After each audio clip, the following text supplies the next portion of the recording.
Service please. Portion of chips, pork is a la carte. Thank you. I'm Tom Kerridge. I run the only pub in the UK with 2 Michelin stars. Lamb in, please, Anne. How long on lamb out? The Great British Pub. This is what we Brits do best. Set lunch soup coming, yeah? And I want to show you how to cook pub classics in your own home. There we go. Lovely. Your eye on that, chef. I'm all about simplicity. Solid, strong flavours. You shouldn't complicate food. You should just keep it nice and simple. It's about good food, Prepared with a little bit of extra love and attention to share with family and friends. This is my pub food done properly.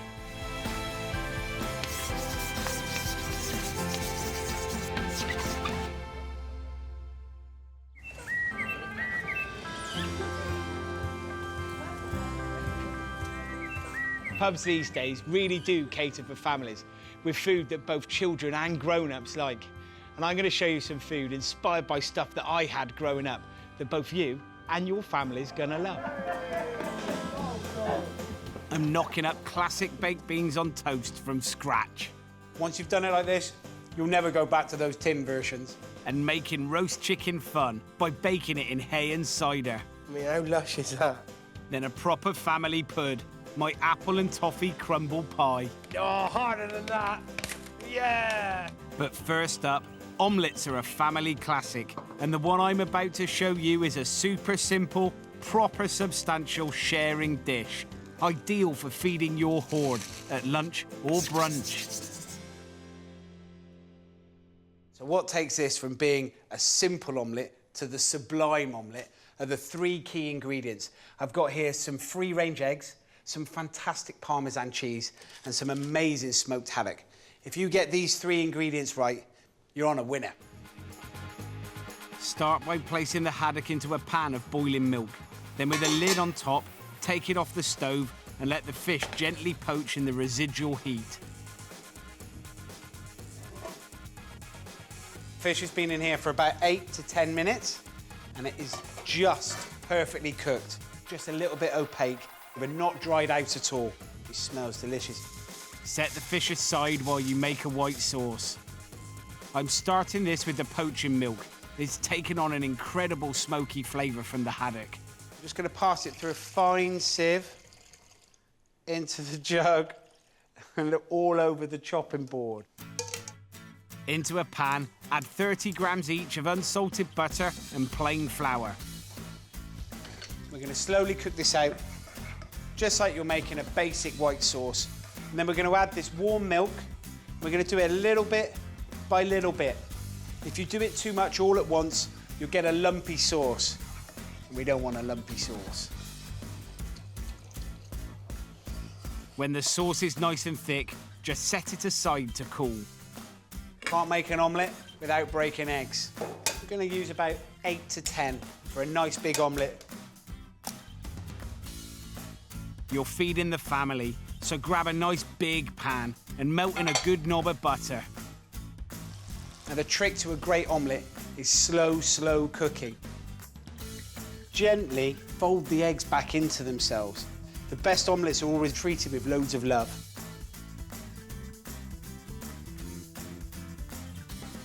We've got to the point now where the eggs are just cooked. Pull it off the heat and let it sit there. This is the point to season the eggs.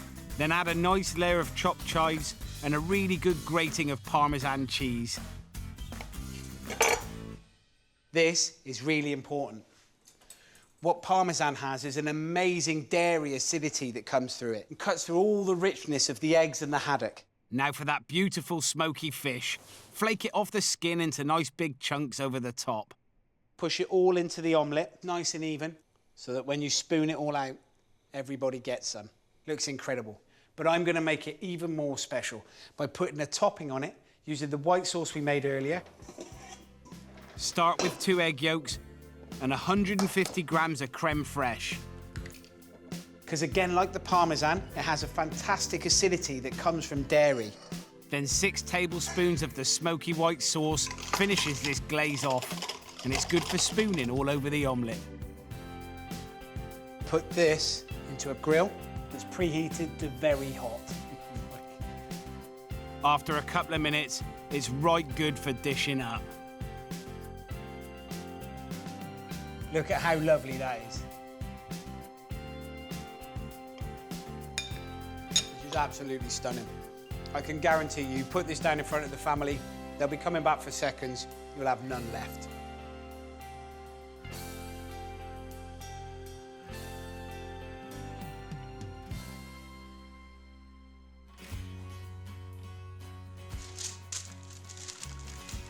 Roast chicken is one of Britain's favourite meals. One chicken, sir. It's a proper way to feed the ones you love. Kids go mad for it, and it goes a long way. One of my favourite recipes is a twist on this classic roast. It involves a few unusual ingredients, but trust me, they turn your ordinary chicken into the extraordinary. So my farmyard flavours, they're going to come from a roast chicken, hay, and cider. Now these are all the flavours that remind me of growing up in the West Country. First thing I'm going to do is, although I look like I'm making a wedding dress, is I'm actually cutting a piece of muslin cloth. This will form a bag for the chicken to cook in. But first, to inject some flavour, season and add the cloves from 2 bulbs of garlic. Just give them a little crush, and that'll start releasing the oils and the flavours. Finally, 6 bay leaves, and it's ready for wrapping. Fold it over. That's it. Into a nice big pot, add a good layer of hay. This hay's been bought from a pet shop. Very easy to get hold of, really cheap. If you've got rabbits already, it's no bother. Stick the chicken on top. It might seem unusual to cook with this, but it's perfectly safe and will add a wonderful earthy and almost smoky taste to the bird. Then cover it with a pint of cider. This is a big, heavy lid. And what it does, it gives a really nice seal, and it'll keep the steam in. So the chicken will cook quite quickly and steam itself. Cook at 220 degrees for about an hour. Just going to give it a little squeeze on the thigh. If it just begins to come away from the bone, then you know it's cooked. I'm going to pop it back in the pot, put the lid on. I'm going to leave it to rest for 45 minutes. Doing this will let the meat slowly relax and become dead succulent and juicy. I'm serving my chicken with a beautiful whole roasted nutty celeriac. Now, celeriac for me is amazing. It's kind of like a cross between a potato and celery, really. Makes great soup, but it is also lovely roasted whole. And I'm going to show you how to do it. After peeling, cook it in olive oil and butter.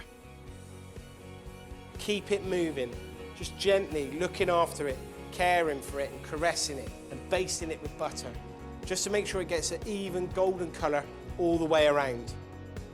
After about 15 minutes, it should look lush and brown. It's then ready to take on more flavour from a halved head of garlic and a big bunch of thyme. Then roast in a medium oven for about 45 minutes until beautiful and soft.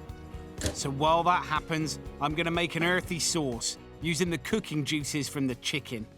Oh, it smells amazing. Imagine the countryside in the summertime. It's like that, just in a pan. Put this onto a high heat now and reduce it down. Then add 2 tablespoons of malt extract. Its sweet and earthy flavour complements the hay and cider brilliantly. Then half a pint of chicken stock for depth of flavour.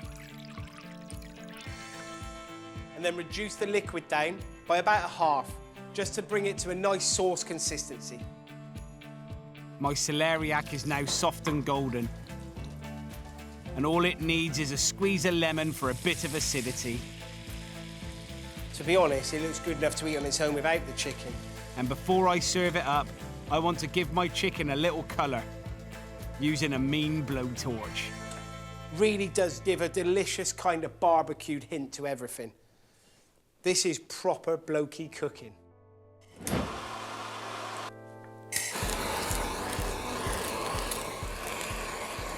Now all it needs is a lovely glaze with the reduced sauce, and it's ready for tucking into. I mean, how lush is that?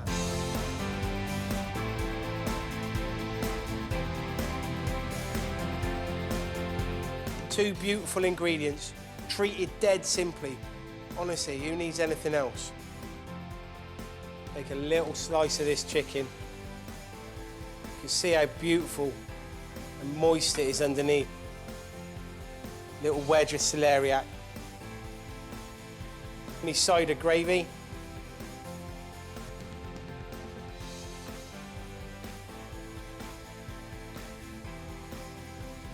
There is no better roast chicken than that.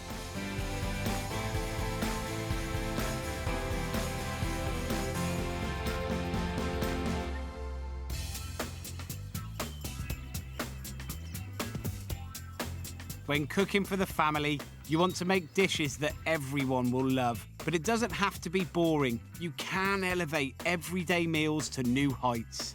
I want to show you my version of a real family classic, beans on toast. This is very easy to do, packed full of flavour. Oh, I love cooking with smoky flavours. And this is a piece of back bacon. This is where we're going to get that underlying smoky taste coming through the beans. Into an oven-proof dish, add 75 mils of oil, preferably rapeseed. Now, I love using rapeseed oil because it's British, it's fantastic, it's full of flavour. The bacon is caramelising and all that bacon fat is beginning to render into the pot, giving a wonderful, wonderful smell.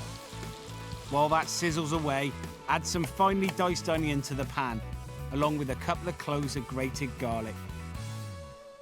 We're going to cook this now until the onions begin to go translucent and beautiful, and all that acid that's in the air that makes you look like you're going to cry has disappeared.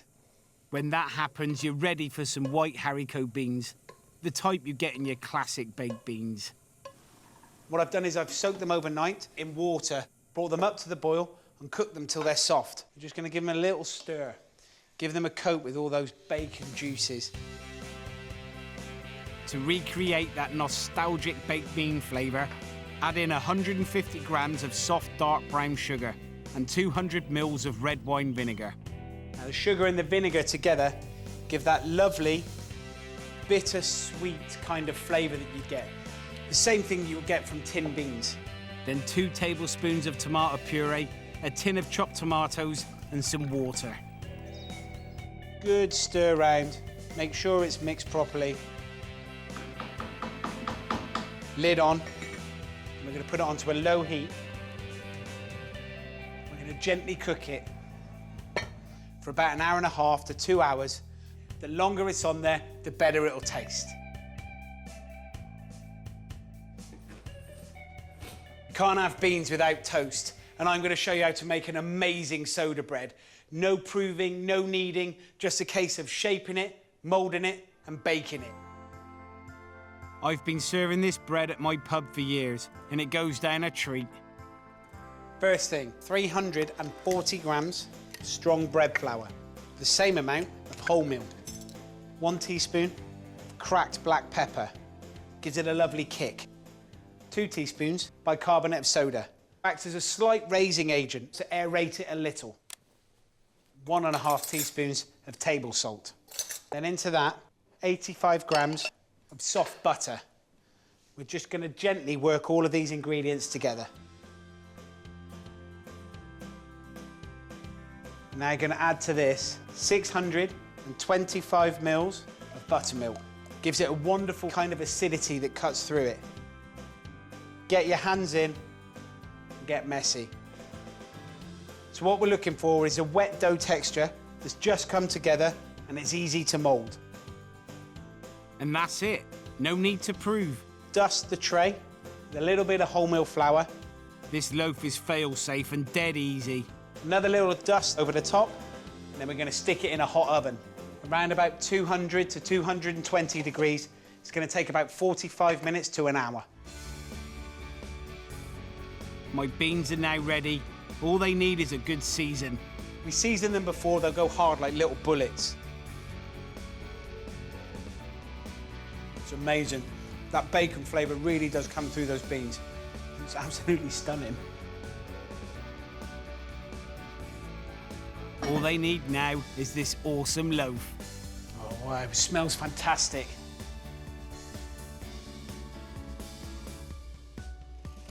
Oh, the smell that comes from it is absolutely amazing. So easy to make. Look at that. It's beautiful and moist, cooked delicious.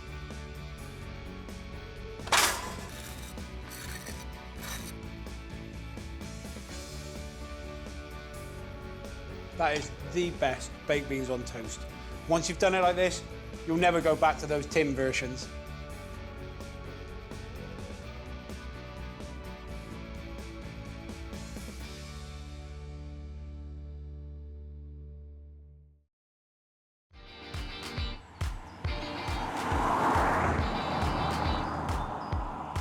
When I was a kid, I grew up on humble faggots and loved them.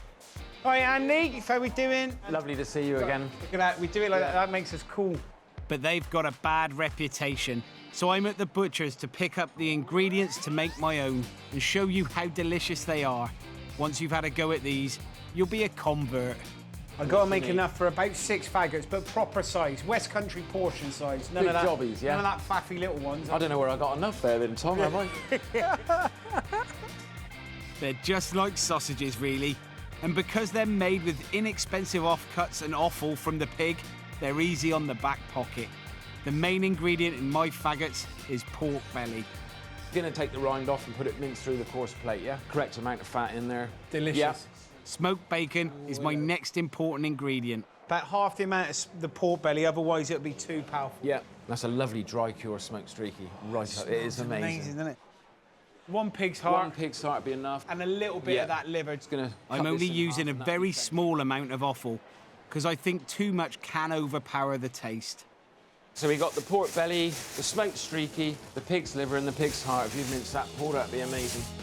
Mincing the ingredients gives a meatball-like consistency. What's the occasion on those then? I got some family coming over, and do you know what? It's a nice alternative to sausages, isn't it? And incredible value for money. This is such a hearty, delicious and simple Thanks very family much, mate. supper. Cheers, boys. See you Tom. later. Chaps. And what makes it really special is my ultimate onion gravy. Pork for me is one of the most incredible meats. You can use almost all of the animal, and it goes very, very well with sage. I'm going to chop about 20 leaves of sage, fairly thinly. Then add to that 500 grams of minced pork belly, 150 grams of chopped smoked streaky bacon, and for a lovely strong meaty flavour, 150 grams of minced pork liver and 100 grams of minced pork heart.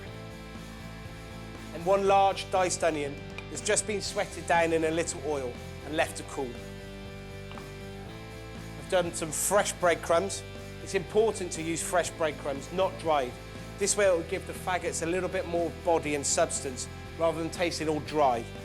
To bind the mix together, crack in 2 eggs. Then it's in with a teaspoon of cracked black pepper for spice and heat and a pinch of salt. And then get in there and mix it all together. You'll know when the mix is ready, when your mix wants to form itself almost into a ball. There used to be a butcher's who used to make his own faggots where I grew up. And every day they'd come out of the oven just in time for lunch.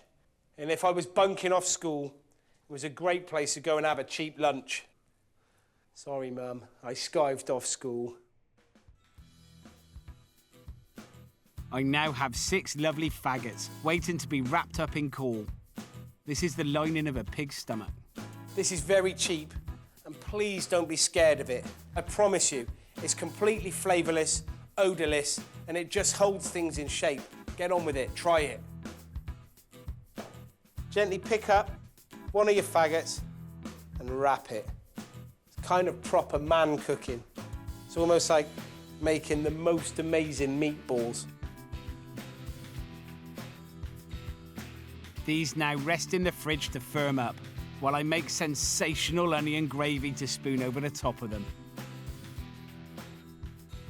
This is a super sweet caramelised onion gravy that goes so well with faggots or sausages, or maybe even used as the base of a casserole or a stew.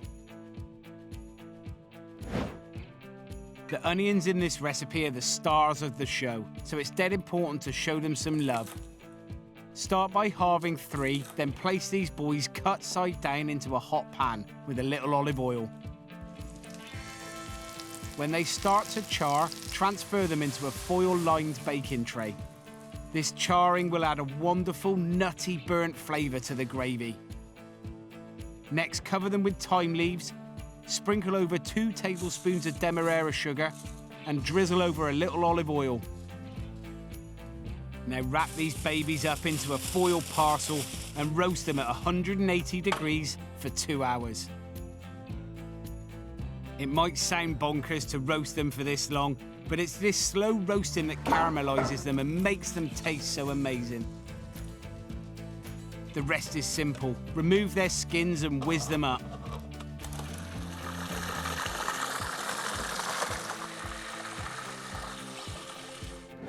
Then into a hot pan, melt 30 grams of butter, and to that add 30 grams of flour. Then cook it out for a few minutes to form a roux-style paste. Now it's in with those delicious, sweet, whizzed-up onions and a pint of chicken stock. Then just let them simmer for half an hour to intensify in flavour.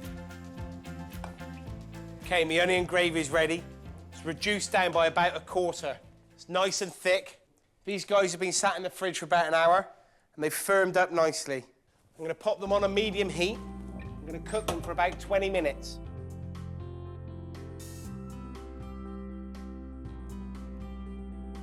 Wow, there we go.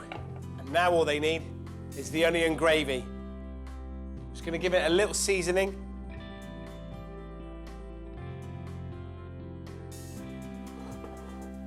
Now leaving them in there for 15 to 20 minutes until that onion gravy begins to caramelise even more, get some little crispy bits around the edges, and the faggots look beautiful and perfect for eating. Believe me, make the effort with these and you won't be disappointed. They just look amazing. What a great way to feed the ones you love. A fantastic family feast.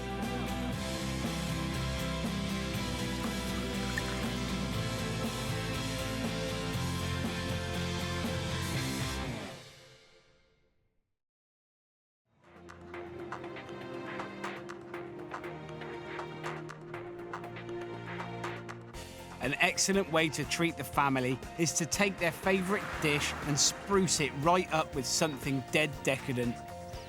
I'm going to show you how to turn your everyday crumble into the most incredible apple and toffee crumble pie.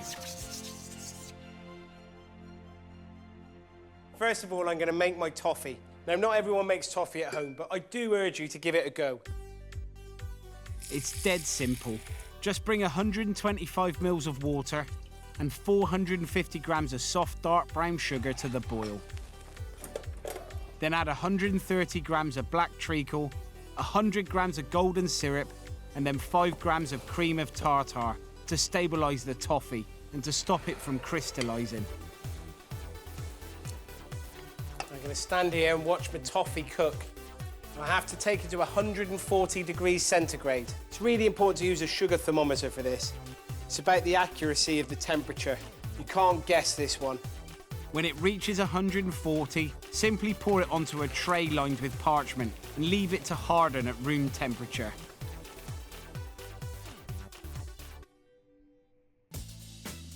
The second element to the best crumble ever is the filling. For this, I'm starting with a sweet base to stew my apples in. So in a pan, add 100 grams of butter and the same amount of caster sugar, 1 cinnamon stick, and finally, the zest of an orange. I love using orange with apples. There's a really, really nice oil that comes from it. Works really well with apples. Once that's dissolved down, add in 4 diced and peeled Bramley apples. A really good English cooking apple. Really acidic, counterbalance. for all the sweetness that goes through the pastry and a crumble topping. When cooked, brambles break down and become puree-like. So right at the end, for crunch and sweetness, I'm also adding diced gala apples. And I'm just going to stir them into this piping hot puree for 2 or 3 minutes. Then I'm going to take it off the heat and leave it to finish in the residual heat of the pan. Finally, drain the apples to get rid of any excess water. This will help stop the pastry from going soggy. This is going to be the best apple crumble pie filling ever. Now, everybody loves a crumble topping. It's the bit we'd fight over when Mum dished up. Mine consists of 80 grams of butter, 100 grams of caster sugar, then 35 grams of ground almonds for flavour, and a good pinch of flaked almonds to add texture. And get my fingers in, start rubbing it all together. Now, I remember having crumble quite often when I was a kid, and the topping would be well done, and the bottom of it would be really soggy and wet. So trying to avoid that, I'm going to cook the crumble topping first, so it's all crunchy and all lovely. Cooking your crumble like that really will make the difference. It does take it to another level. Once the crumble mix resembles a fine rubble, stick it in a medium oven for about 10 minutes. And when it's cooked through, it's time to put this magnificent dessert together. And I've got 2 little helpers perfect for the job. Come on, you 2 girls, come and give us a hand. Come on all the way round.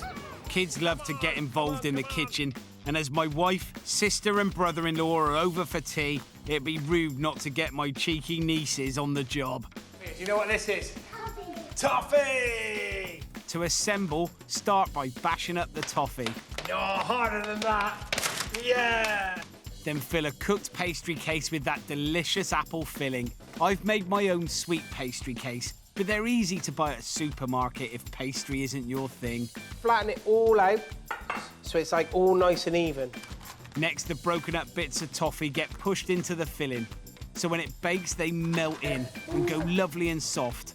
Then on with the toasted crumble. Finally, dot more of that fantastic toffee on top. Find the smallest pieces, the smallest ones you can find. Little bits like that, look. That's cool. Do you like apples? Yeah. Do you like toffee? Yeah. Do you like crumble? Yeah. Okay. Do you like ice cream? Yeah. Yeah. Well, then this is going to be the best dessert ever for you. High five. Yeah. Yeah. Then bake at 180 degrees for about 10 minutes. Wow. That is the most amazing apple toffee crumble pudding pie the family will ever see. Yum. With a little bit of love and attention, these classic dishes can be turned into something incredible Served up with clotted cream ice cream. for all the family to enjoy. Who's first? What do you think, girls? Lovely. Lovely. I like the apple in it.